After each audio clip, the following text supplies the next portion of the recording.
Hello everyone, and welcome to all class abilities. Today we're going to talk about all the class abilities in Chivalry 2, how you can use them, and how they work. I'm here with my boy Chris. Say hi, Chris. Hey. And we're just going to get right started.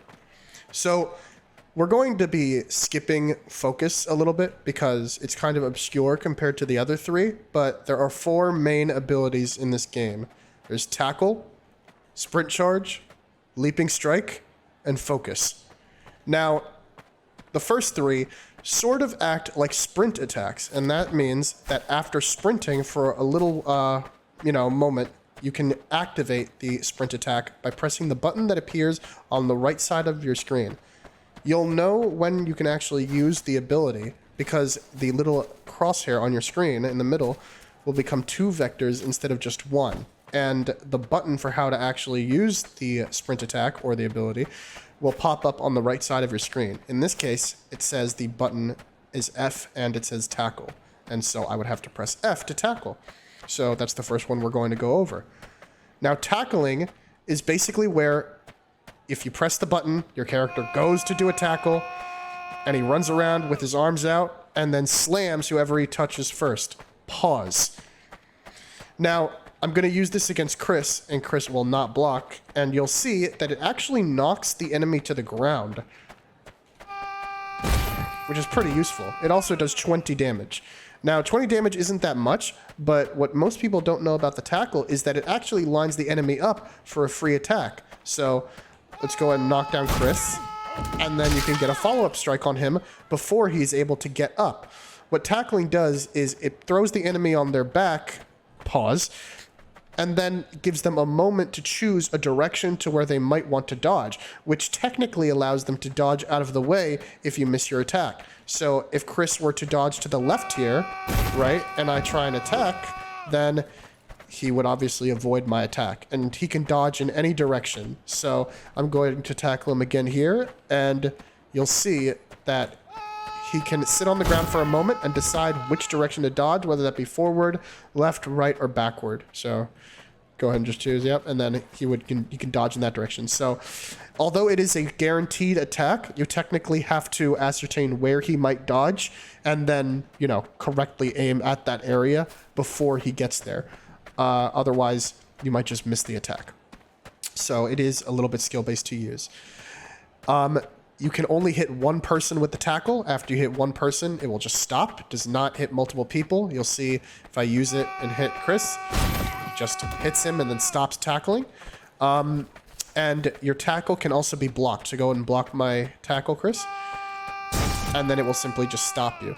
And you will do 20 stamina damage, but it works sort of like a special attack in that it actually stuns them for a decent amount of time. Now, it doesn't stun them long enough for you to actually be able to get a free attack off compared to if you landed it, but it does stun them just like a special does compared to just hitting them. So you just block my attack. Blocking their attack, blocking your attack does not stun them nearly as long as the tackle does. So now we're going to move on to the sprint charge. The sprint charge is a pretty neat ability that's particularly useful with the polearms and spear, and it's basically where after running for a while, you can charge with the weapon.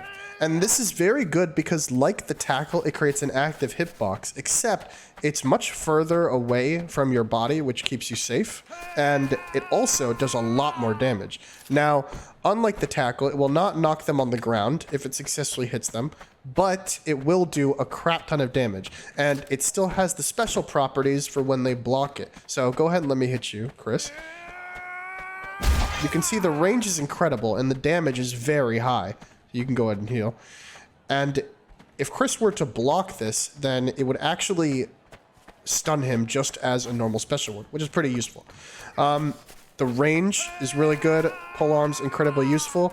But it does have a version with one-handed weapons, where some one-handed weapons will go into a sort of frenzy berserker rage moment, where you will just continuously swing in multiple different directions. And this is significantly worse than the active hitbox, because it sort of turns into where you actually have to time the attack properly. Otherwise, it will not land. and each swing is an actual attack rather than it being a constant hitbox that exists consistently like the polearms or other weapons. There are some one-handed weapons, however, that do not work like this. So if he were to give me his short sword real quick.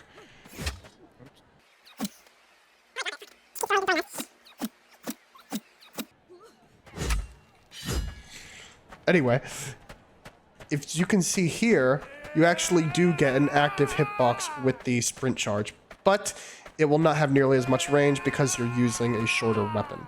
But it is still just as useful. Just depends on the weapon that you're using. Something also particularly interesting with the poleman is that the poleman has tackle.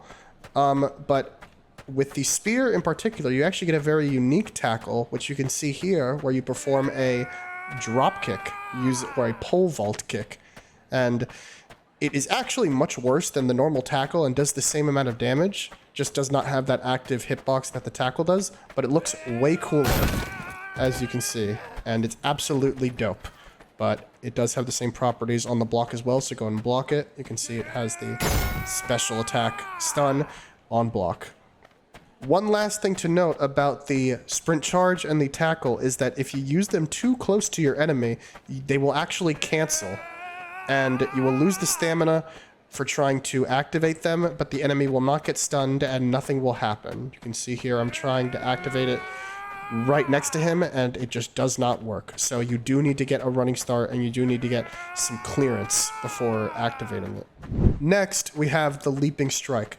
The leaping strike is activated after running, just like the other two, and then you do one fell swoop as an attack. Your character will leap into the air and then do a crap ton of damage. As you can see here, Chris will not block, and I did exactly 100 damage with the greatsword sprint attack, which is crazy. It has a decent amount of range, but does not have the active hitbox like the sprint charge or the tackle. It is simply one timed attack. Now, this is not necessarily as good as the other two, but it does have slightly more range on the animation, and it can also be used right up against the enemy, unlike the other two, which would cancel if you use them too closely. So as you can see here, I can use it right next to Chris, and even when it stops my hitbox because I'm so close, and I just stop moving in the air, it still continues to do the animation and hits him. Some of the animations are slightly different, depending on the weapon. So, for example, let me pull out the battle axe. Some of the animations are slightly different. So as you can see with the battle axe here, it comes from the side instead of the top. And each weapon is different. Some more similar than others, but the following pattern is just that it does one attack, hits one person, and then ends. None of these sprint attack abilities actually go through anyone. They simply just stop once they reach their target. Lastly, the bowman has its own unique ability called focus, and it's pretty self-explanatory, but it simply allows you to focus or zoom in on the screen while using a bow, warbow, or crossbow. The skirmisher does not have this passive, and it's pretty self-explanatory. It doesn't do much for you at all. It will show you the button on the right side of your screen. For you console plebs, I don't know what the button is on controller. And then it will allow you to properly aim your shot easier, depending on, I guess, if you need the zoom in or not. Last little tidbit of information is that the skirmisher actually has leaping strike instead of focus like the other archer subclasses. And it's pretty useful for the skirmisher fighting style. Other than that, that's everything. Thanks for watching.